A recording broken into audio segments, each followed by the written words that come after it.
मंडळी 2 kilometre running झाल्याच्या नंतरनं आपल्याला सकाळ सकाळ ग्रीन टी किंवा चहाची गरज तर लागणारच. चला तर मग पाहूयात आज पारिजातकाच्या फुलांपासून आपण ग्रीन टी कशी बनवू शकतो ते. तर मित्रांनो, या ग्रीन टीचे आपल्या आयुष्यामध्ये खूप सारे फायदे होत असतात. मित्रांनो, या ग्रीन टीपासून आपल्या शरीरातील सूज वेदना कमी होत असतात. सांधेदुखीवरती तर याचा खूप सारा फायदा होत असतो.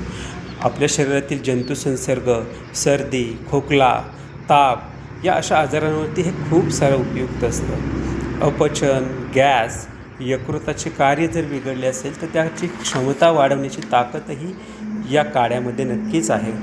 मलेरिया किंवा विषाणूजन्य तापावरतीही याचा खूप सारा फायदा होत असतो. जर मित्रांनो खाज, खुजली किंवा तुमची त्वचा कोरडी पडत असेल तर त्याच्यावरती याचा खूप सारा फायदा होतो. किंवा तुम्हाला झोप लागत नसेल, तणाव येत असेल तर या सर्व गोष्टींवरती याचा खूप छान आपल्याला फायदा होत असतो. मित्रांनो, हा काढा करणं अतिशय सोपं आहे. ज्या पारिजातकांची फुलं आपण जमा करायची आणि त्यांना गरम पाण्यामध्ये टाकल्यानंतर पाणी कमी होईपर्यंत त्याला गरम करायचं आणि त्याच्यानंतर जसं तुम्ही कृतीमध्ये पाहतच आहात त्याच्यानंतर ते गाळून घ्यायचं आणि थंड झाल्यानंतर प्यायचं. नक्कीच तुम्हाला फायदा होईल. मित्रांनो, तुम्ही ट्राय करून पहा आणि मला नक्कीच कमेंटमध्ये कळवा.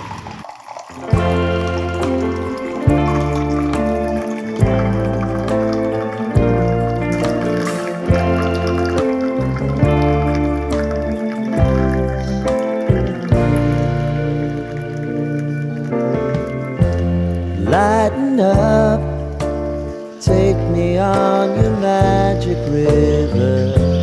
Tell me all your dreams align. Sign me up and tell me about the people.